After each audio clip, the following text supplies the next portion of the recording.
Greetings, everyone. This is Gail Macinda with History Quick with another short story for you. And this time, I need your help. There's an old letter that's really hard to read, and I would love to have your help in deciphering it. Our story today is about William Blount and Horatio Gates. In case those names aren't familiar to you, let's set the scene. William Blount was an American politician who lived from 1749 to 1800.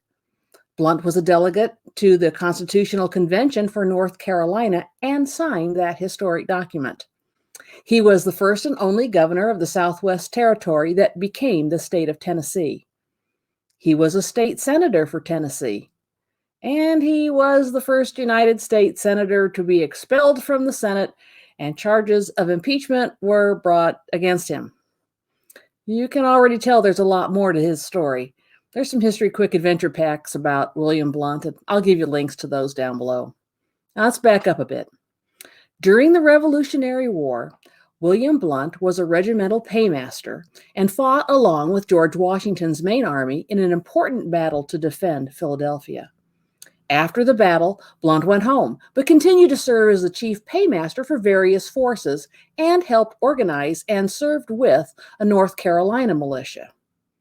Meanwhile, Horatio Gates was a general during the American Revolutionary War.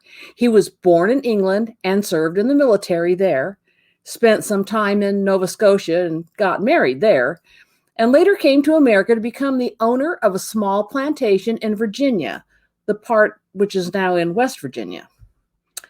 Gates served with the American troops in the French and Indian War, and among his notable comrades was George Washington, and they both became leaders.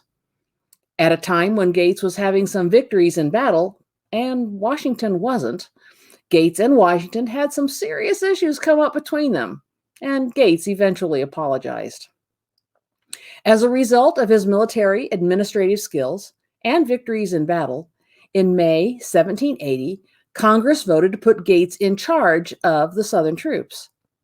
It was on August 16th, just 3 months later, that Gates led his troops to a major military loss in what became known as the Battle of Camden.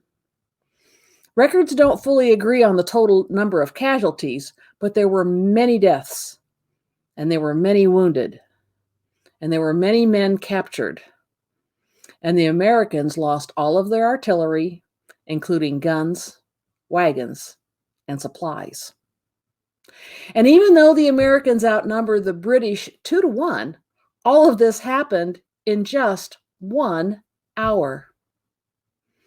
One witness wrote, "Picture it as bad as you possibly can, and it will not be as bad as it really is." Many reasons have been given for this major defeat, and all of them go back to the leadership decisions made by Gates. And all of this, as you might expect, ended the military career of Horatio Gates. So what does all of this about William Blount have to do with Horatio Gates? Well, Blount was the paymaster general for Gates' troops and was there during the Battle of Camden.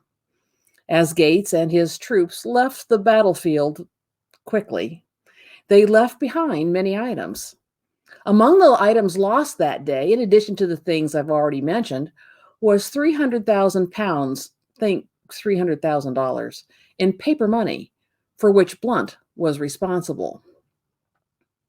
That brings us back to the letter I told you about. There's a scanned copy of a letter from Horatio Gates to William Blount, dated October 7th, 1780. Old-style handwriting, cursive, can be difficult to read under the best of conditions. And the style of that handwriting is much different than what we use today. What to us should look like the letter S is often written as a lowercase f. In the case of this particular letter, it was written on both sides of the paper, and the ink from one side bleeds to the other side. I'll give you a link to the document. I invite you to gather up your best detective skills and see what you can figure out. Email me your ideas, and I'll include them on my website and in future updates on the History Quick William Blount unit. Would appreciate it if you'd hit that subscribe button and the notification bell so that you'll know each time we upload a new History Quick video. And check out those links. There's a lot of information there. And as always, remember, we learn from the past, but we don't live there. Go be awesome today and make your own history. Bye for now.